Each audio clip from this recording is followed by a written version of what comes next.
पिछले चैप्टर में हमने पढ़ा कि कैसे मोल, रैटी और ऑटर बैजर के घर से बाहर निकलते हैं रैटी के घर जाने के लिए।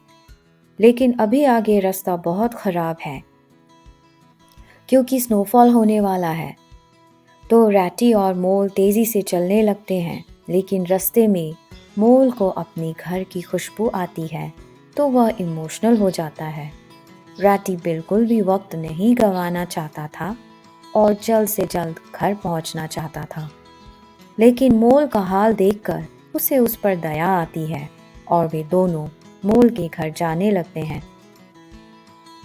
मोल के घर की नेम प्लेट में लिखा होता है मोल्स एंड।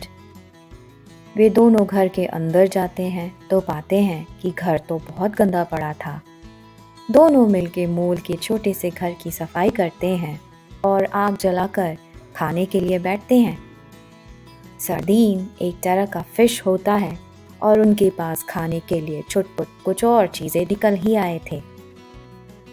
जैसे ही वे खाने के लिए बैठते हैं तो कुछ फील्ड माइस आ जाते हैं जो कैरल गाते फिर रहे थे क्योंकि वो क्रिसमस का टाइम था। रैटी उनको अंदर बुलाता है और उनमें से एक को दुकान से खाना लेने के लिए भेजता है। सारे माइस रैटी और मोल मिलके आग के सामने बैठते हैं, खाते हैं, बातें करते हैं, गाते हैं और एल पीते हैं। एल एक ड्रिंक होता है जो खास तौर से क्रिसमस के टाइम पर पिया जाता है। आखिरकार सारे माइस भी उनसे अलविदा कहते हैं और रैटी और घर चले जाते हैं। रैटी रजाई लेकर बिस्तर पर सोने की तैयारी करता है और सोने से पहले वे दोनों बातें करते हैं। वे उस सुंदर शाम के बारे में बात करते हैं कि कैसे उन्होंने इतना अच्छा वक्त बिताया उन फील्ड माइस के साथ। रैटी मोल के घर की तारीफें करता है और सो जाता है। मोल सोने से पहले यह सोच के खुश होता है कि रिवर बैंक उसका नया ठिकाना हो सकता है, लेकिन उसका अपना घर कहने के लिए ये जगह उसके पास हमेशा हमेशा रहेगा। In the previous chapter, we've read how Mole, Rat, and Otter take a leave from Badger's house to go back to Ratty's house. Dolce Domum is the fifth chapter of the novel called The Wind in the Willows, written by Kenneth Grahame, from which the story carries on. The word Dolce Domum means home sweet home. Here we will read how Mole inhabits his old house once again, along with Ratty, and what a great time they had together, along with the field mice.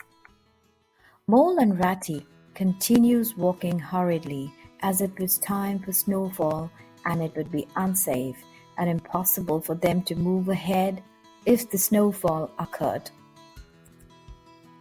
However, Mole could sniff his old house on the way. Although Ratty didn't want to stop anywhere as they were getting late, eventually they end up going to Mole's humble house. The house was small, dusty, and unorganized. They light it up and clean it. They were about to have food when they heard the field mice singing carols at their forecourt. Ratty sends one of the field mouse to get some food, and they all sit together in Mole's house around the fire, eat, drink ale, and have fun laughing and talking. Soon the field mice leave and it was time for bed. They talk about the good time they had with the field mice. Ratty goes under the blanket and appreciates Mole's humble house and its beauty. Mole, on the other hand, knew that the riverbank was his new home, yet in his mind, he was happy to think that he could always come back to this place as his home.